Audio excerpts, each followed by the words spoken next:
Anda kembali di Muslim Update Ajwa TV bersama saya Asran Syadi. Sebelum kita masuk ke informasi selanjutnya, saya akan sapa terlebih dahulu Ustaz Atabik Lutfi yang sudah bergabung bersama kami. Assalamualaikum Ustaz Atabik, apa kabarnya hari ini?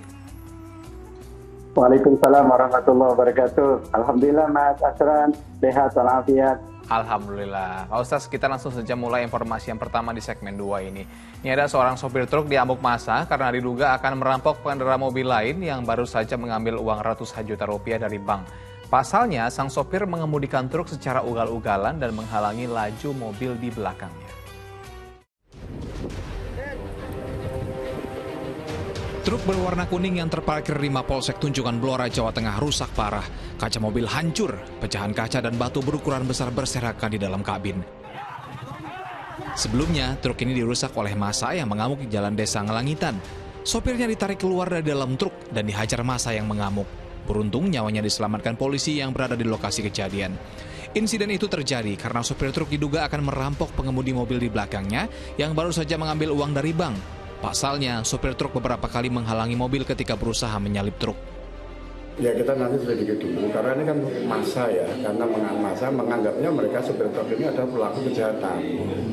Karena dimulai diikuti dikejar massa itu dari mulai Japah, wilayah Japah. Tolong sopir-sopir juga jangan ugal-ugalan di jalanan. Sang sopir saat ini dirawat di Puskesmas Tunjungan karena salah paham, polisi tidak melanjutkan proses hukum atas kejadian ini. Arif Nur melaporkan dari Blora, Jawa Tengah. Ya, kita doakan sebuah korban segera pulih dan kesalahpahaman yang terjadi bisa diselesaikan secara kekeluargaan. Nah, ini harus berhati-hati ya, jangan sampai kita berburuk sangka. Dan kita berbicara soal buruk sangka nih Ustaz.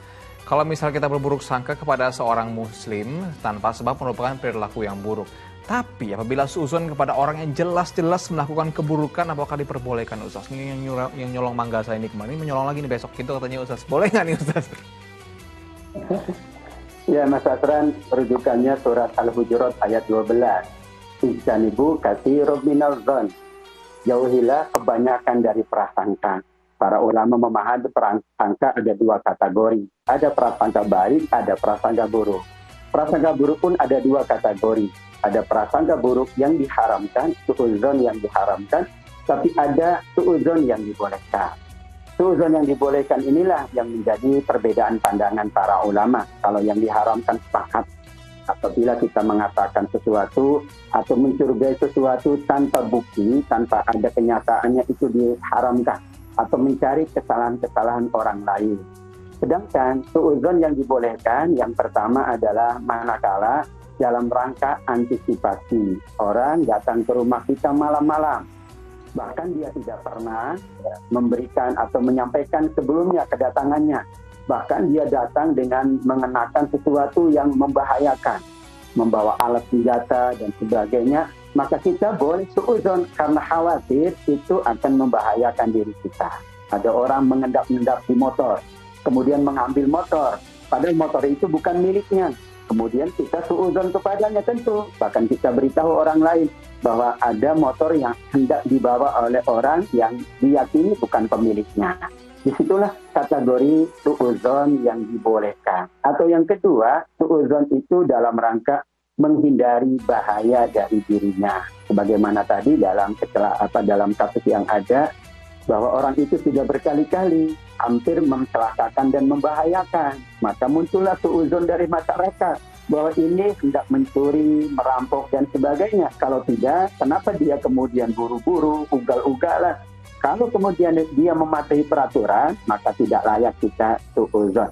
Tetapi yang dilakukan oleh supir truk tadi, ugal-ugalan, bahkan kerap menghalangi orang, kita wajar suudzon karena khawatir kita mendapatkan bahaya dari dirinya. Atau yang ketiga, dibolehkan suudzon manakala kita ingin memberitahu orang lain agar kejahatan yang sama tidak terjadi pada orang lain. Kita pernah ditipu oleh sahabat kita. Kemudian penipu itu datang ke orang lain, teman kita. Maka kita sampaikan, dulu saya pernah ditipu oleh dia. Katanya mau membantu, ternyata dia bukan membantu. Maka itu dibolehkan, yaitu dalam rangka menjaga agar orang lain tidak terkena kebahayaan atau madarat yang pernah ia lakukan kepada diri kita.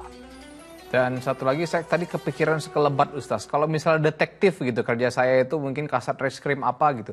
Saya curiga mulu sama orang ini, saya ini pembunuhnya nih gitu Ustaz. Ini boleh nggak sih Ustaz? Saya kepikiran baru Ustaz tadi. Kalau misalnya profesi gitu Ustaz, yang membuat kita harus berprasangka dengan banyak orang gitu Ustaz.